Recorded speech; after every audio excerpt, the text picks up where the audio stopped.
Assalamualaikum warahmatullahi wabarakatuh. Selamat datang di video presentasi saya. Perkenalkan, saya Unggul Setiawati, mahasiswi dari Universitas Indraprasta PGRI Jakarta. Pada kesempatan ini, saya akan membahas materi yang berjudul Tense dan Aspects, yang mencakup perbedaan antara keduanya, jenis-jenisnya, serta contoh penggunaannya dalam kalimat.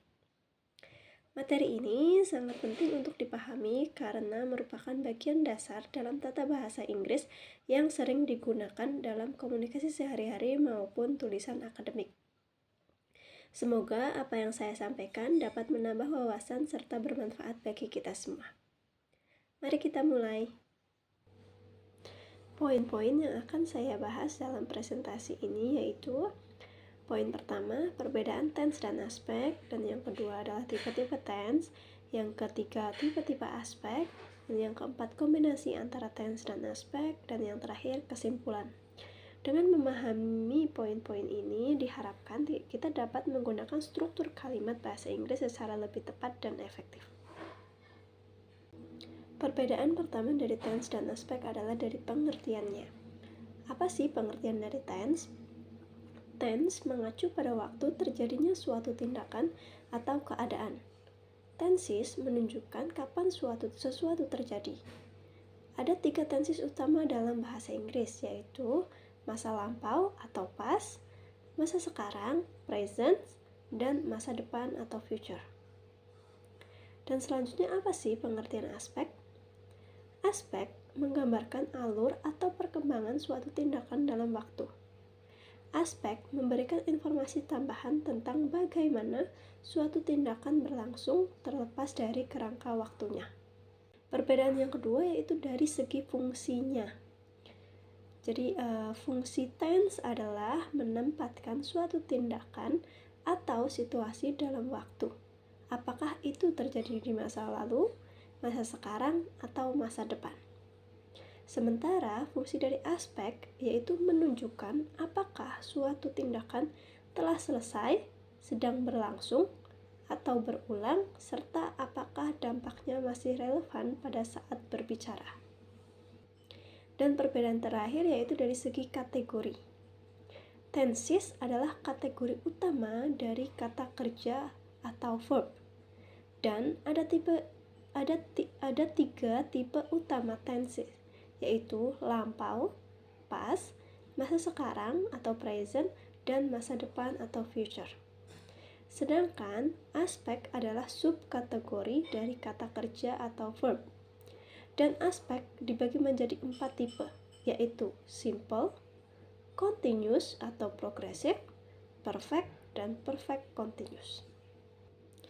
Sekarang kita akan membahas tentang tipe-tipe tenses. Untuk sebelumnya sudah disebutkan bahwa tipe-tipe tenses itu ada 3. Yang pertama yaitu present, yaitu waktu sekarang, past, waktu lampau, dan future, waktu mendatang. Kita akan membahas tentang pengertian dari masing-masing tipe dan contoh-contoh kalimatnya. Yang pertama yaitu present tense atau waktu sekarang, yaitu menunjukkan tindakan atau keadaan yang sedang terjadi atau sebuah fakta umum. Contohnya seperti she eats breakfast every day. Dia sarapan setiap hari. Atau the sun rises in the east. Matahari terbit di timur. Ini adalah contoh kalimat fakta. Yang kedua yaitu past tense atau waktu lampau. Menunjukkan kejadian atau keadaan yang sudah terjadi di masa lalu. Contohnya, she ate breakfast yesterday. Dia sarapan kemarin. Dan yang terakhir yaitu future tense atau waktu mendatang. Menyatakan suatu yang akan datang di masa depan. Contohnya, she will eat breakfast tomorrow. Dia akan sarapan besok. Nah, selanjutnya yaitu tipe-tipe aspek. Seperti yang sudah disebutkan juga tadi, yaitu tipe-tipe aspek itu ada 4.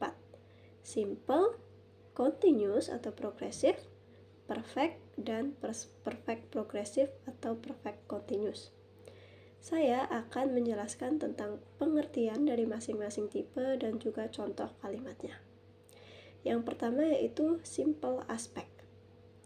Menunjukkan aksi sebagai fakta umum, kebiasaan, atau sesuatu yang tidak menunjukkan durasi atau penyelesaian. Contohnya, she reads book every day. Dia membaca buku setiap hari. Itu adalah sebuah kebiasaan. Atau seperti yang tadi, the sun rises in the east. Itu adalah sebuah fakta umum. Dan selanjutnya yaitu continuous aspect atau progressive aspect. Menunjukkan bahwa suatu aksi sedang berlangsung pada waktu tertentu. Contohnya, I am reading a book. Saya sedang membaca buku. Dan yang ketiga yaitu perfect aspect. Menunjukkan bahwa suatu aksi telah selesai atau komplit sebelum waktu tertentu. Contohnya, I have finished my homework. Saya telah menyelesaikan PR saya. Dan yang terakhir, perfect progressive atau juga perfect continuous. Menunjukkan bahwa suatu aksi telah berlangsung selama suatu periode waktu dan masih berlanjut atau baru saja selesai. Contoh kalimatnya yaitu I have been studying for 2 hours. Saya telah belajar selama 2 jam. Selanjutnya, kita akan mengkombinasikan antara tenses dan aspek. Seperti yang kita tahu, bahwa ada 3 jenis tenses dan ada 4 jenis aspek, sehingga ada total 12 tenses dalam bahasa Inggris. Nah, yang pertama yaitu present simple, yaitu kebiasaan, fakta umum, atau kebenaran yang selalu terjadi. Nah, strukturnya adalah verb 1 atau verb plus S. Contohnya, she eats breakfast every day. Ini adalah contoh verb plus S. Ingat ya, kalau he, she, it itu suka S dan I, you, Dewi itu tidak suka S. Di sini karena dia subjeknya she, jadi it-nya, verbnya itu plus S. She eats breakfast every day. Kalau menggunakan verb 1 berarti kayak misalnya I eat breakfast every day. Dan yang kedua yaitu present continuous atau present progressive yang sedang terjadi saat ini atau dalam periode waktu sekarang. Strukturnya yaitu to be atau am is are plus verb ing. Contohnya, she is eating breakfast. Atau I am eating breakfast. Begitu, atau mungkin yang menggunakan are yaitu they are eating breakfast. Yang ketiga, present perfect, yaitu suatu tindakan yang sudah terjadi di masa lampau tapi masih relevan dengan kondisi sekarang. Strukturnya yaitu has atau have plus verb 3.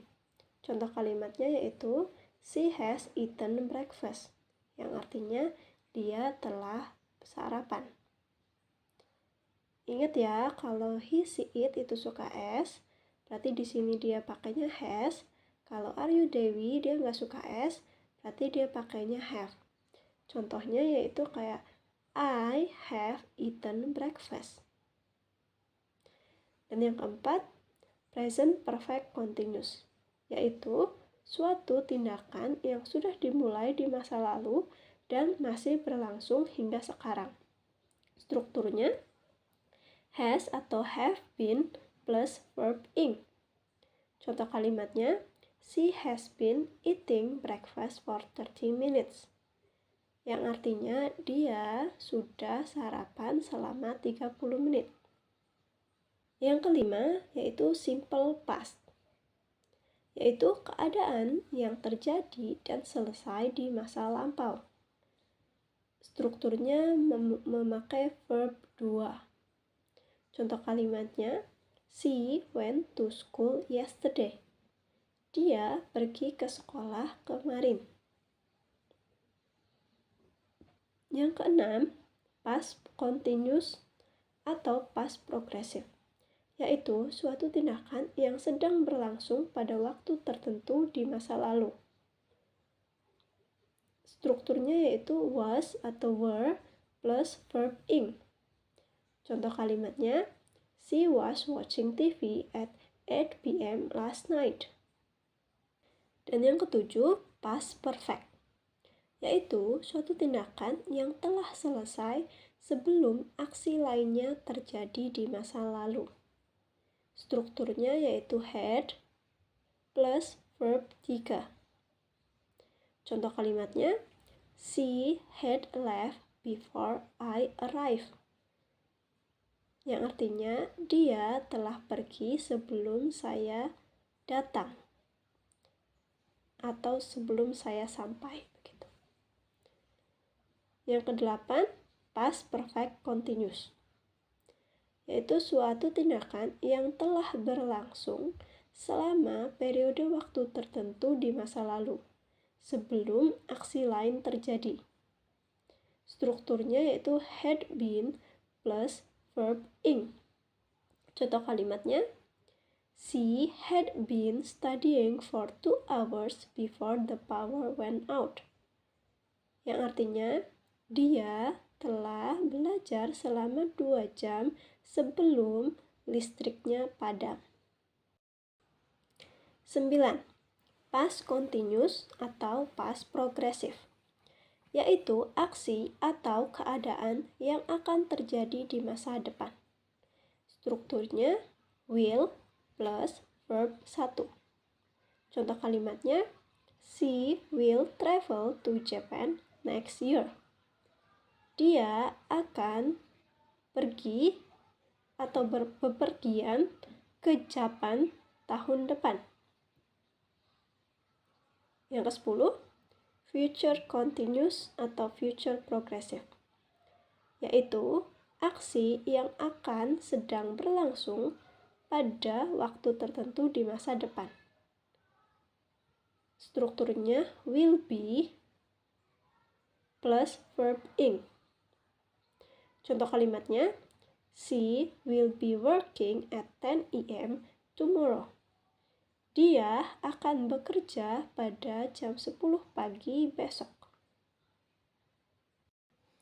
Yang ke-11, future perfect, yaitu aksi yang akan sudah selesai pada waktu tertentu di masa depan, dengan struktur will have plus verb 3.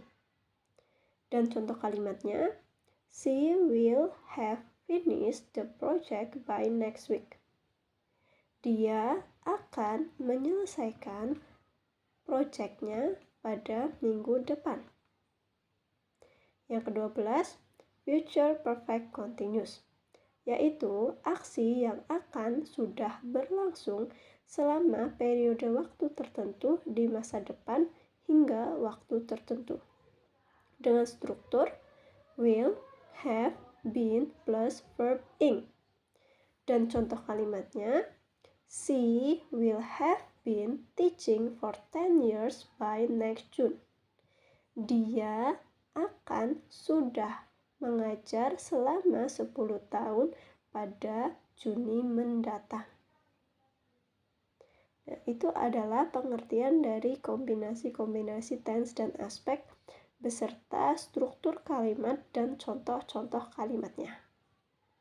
Berikutnya yaitu kesimpulan dari materi yang telah saya sampaikan. Kesimpulannya yaitu, dalam bahasa Inggris, tense dan aspek merupakan bagian penting dari tata bahasa yang digunakan untuk menyampaikan waktu dan bentuk suatu tindakan secara tepat, di mana tense berfungsi untuk menunjukkan waktu terjadinya suatu tindakan, yaitu present, sekarang, past, masa lampau, dan future, masa depan. Sedangkan aspek memberikan informasi tambahan tentang cara atau keadaan berlangsungnya tindakan tersebut. Apakah tindakan itu sebuah kebiasaan atau fakta umum, yaitu simple, sedang berlangsung, yaitu progresif atau continuous, sudah selesai, perfect, atau sudah berlangsung selama periode waktu tertentu, perfect progresif. Gabungan dari tense dan aspek membentuk 12 bentuk kalimat utama dalam bahasa Inggris yang memungkinkan kita untuk mengekspresikan berbagai situasi secara lebih tepat dan jelas baik dalam tulisan maupun percakapan. Dengan memahami tense dan aspek, kita dapat menulis dan berbicara bahasa Inggris dengan lebih akurat, efektif, dan sesuai konteks waktu. Demikian kesimpulan dari materi yang telah saya sampaikan. Demikian presentasi saya mengenai tense dan aspek, yang dimana di dalamnya mencakup perbedaan keduanya, tipe-tipe utama, kombinasi, serta contoh penggunaannya dalam kalimat. Semoga penjelasan ini dapat membantu teman-teman memahami konsep dasar dalam tata bahasa Inggris dengan lebih jelas. Dan saya ucapkan mohon maaf jika terdapat kekurangan dalam penyampaian, serta atas perhatian dan waktunya saya ucapkan terima kasih. Wassalamualaikum warahmatullahi wabarakatuh.